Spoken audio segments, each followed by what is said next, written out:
off the comment the way she always did when Natalie offered to contribute.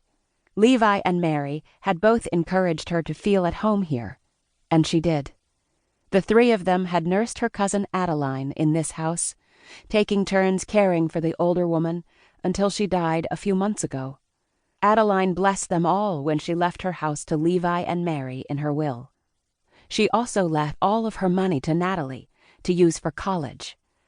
As it turned out, their elderly friend didn't have much money when she died. Mary and Levi had sold the Steinway piano that came with the house, and they graciously gifted the proceeds to Natalie so she could pay for college. None of them had any idea the piano would provide enough to support Natalie through 4 years of school. She had argued that Levi and Mary should keep the money, but her friends wouldn't hear of it, saying Adeline's intent had been to help Natalie with school. And besides, instruments were forbidden in Mary and Levi's world anyway. Smiling, Natalie glanced around the kitchen and recalled so many fond memories. A lot of meals had been prepared in this room, mostly the best chicken salad sandwiches she had ever eaten. And she couldn't look at the kitchen table without remembering the times she, Mary, and Levi had worked on a jigsaw puzzle with Adeline.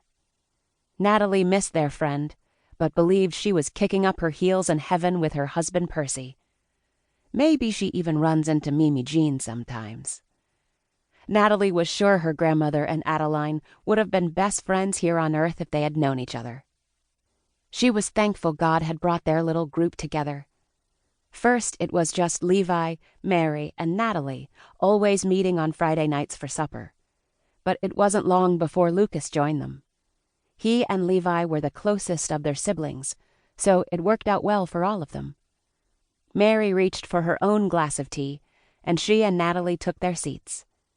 Mary always set a beautiful table, white china that had been her grandmother's, white cloth napkins, and silver holders that had belonged to her aunt, and always fresh flowers in a vase.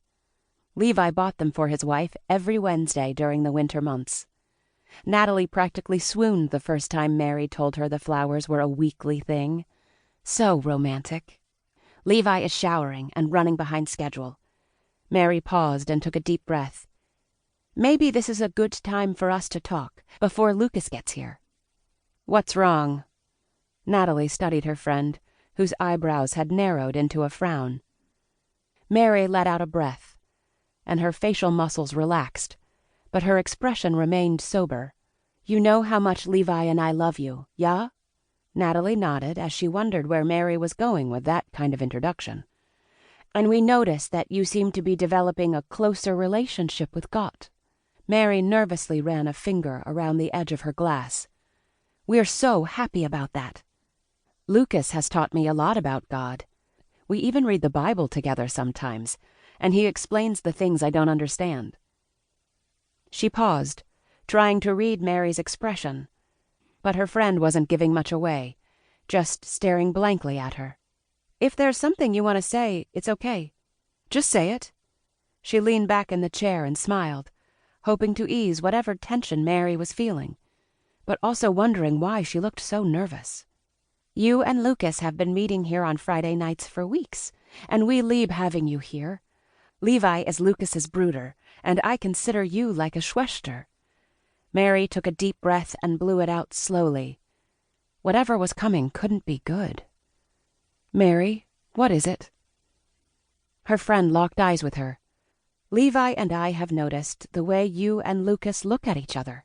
You've also mentioned that you meet for lunches or at the Bedford Library. She reached across the table and put a hand on Natalie's. We're worried that this is becoming more than a friendship. Natalie was surprised it had taken Mary this long to broach the subject. I've been expecting this. Questions from you and Levi about me and Lucas. Yes, we spend time together, and we're super close. But we know that's as far as it will ever go. Mary raised an eyebrow. So, you've discussed your relationship? Natalie tucked her blonde hair behind her ears that still felt frozen, as she avoided her friend's inquiring expression.